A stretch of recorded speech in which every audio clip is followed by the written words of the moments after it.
Hello everyone, my name is Aditi Chaudhary. Welcome to my channel. अक्सर हमें अपनी daily life में ऐसे सेंटेंसेस बोलने की ज़रूरत पड़ती है जैसे पैसे के आगे सब सर झुकाते हैं, हम भगवान के आगे सर झुका रहे थे, हालातों के आगे इंसान को सर झुकाना पड़ता है, उसके ज्ञान के आगे सबने सर झुकाया।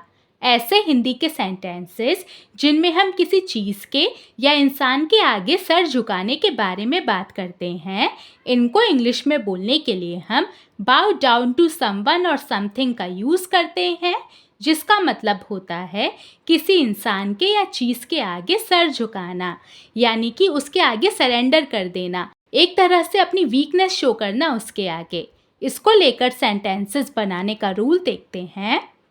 इसके रूल में सबसे पहले सब्जेक्ट आता है, सब्जेक्ट के बाद सब्जेक्ट और टेंस के अकॉर्डिंग हेल्पिंग वर्ब आती है, इसके बाद बाउ डाउन टू आता है और लास्ट में नाउन या प्रोनाउन में से कोई एक आता है जिसमें हम उसको मेंशन करते हैं जिसके आगे सर झुकाने के बारे में हम अपने सेंटेंस में बात कर रहे हैं।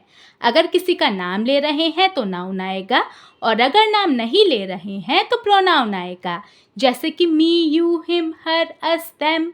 यहाँ पर ये जो बाव है यह as a main verb use होता है जो कि सब्जेक्ट और टेंस के अकॉर्डिंग चेंज भी हो सकता है, जैसे कि बाउज, बाउड, बाउइंग। एक बात का ध्यान रखिएगा कि यहाँ पर BOW को हम बाव ही प्रोनाउंस करेंगे, बो प्रोनाउंस नहीं करेंगे। बो का मीनिंग अलग होता है। वहीं अगर किसी के सामने झुकने के बारे में या अपना सर झुकाने के बारे में जब हम बात करते हैं तब हम इसको बाव प्रोनाउंस करते हैं। स्पेलिंग दोनों की सेम ही होती है, तो आप कंफ्यूज मत होइएगा। चलिए अब कुछ एग्जाम्पल्स देखते हैं जिससे आपको इसका मतलब पूरी तरह से समझ में आ जाए। पैसे के आगे सब सर झुकाते हैं या फिर पैसे के आगे सब झुकते हैं, दोनों का मतलब एक ही है, बस कहने के अलग अलग तरीके हैं। Everyone bows down to money, everyone bows down to money. हम भगवान के आगे सर झुका रहे थे। We were bowing down to the God, we were bowing down to the God. हालातों के आगे इंसान को सर झुकाना पड़ता है। Man has to bow down to circumstances. Man has to bow down to circumstances. हालात को इंग्लिश में circumstance बोला जाता है। उसके ज्ञान के आगे सबने sir झुकाया। All bowed down to his knowledge. All bowed down to his knowledge.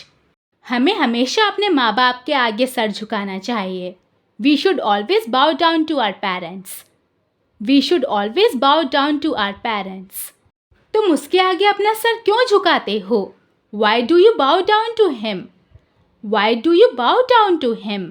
अब एक सेंटेंस आपके लिए, मैं किसी के आगे अपना सर नहीं झुकाता, इसको हम इंग्लिश में कैसे बोलेंगे या आप मुझे कमेंट्स में बताइए। और अगर आपको ये वीडियो अच्छी लगी हो और आपने इससे कुछ सीखा हो तो प्लीज़ इसे लाइक कीजिए, मेरे चैनल को सब्सक्राइब कीजिए। चलिए अब हम मिलेंगे जल्दी ही एक नए वीडियो में एक नए लेसन के साथ। तब तक के लिए टेक केयर, बाय बाय।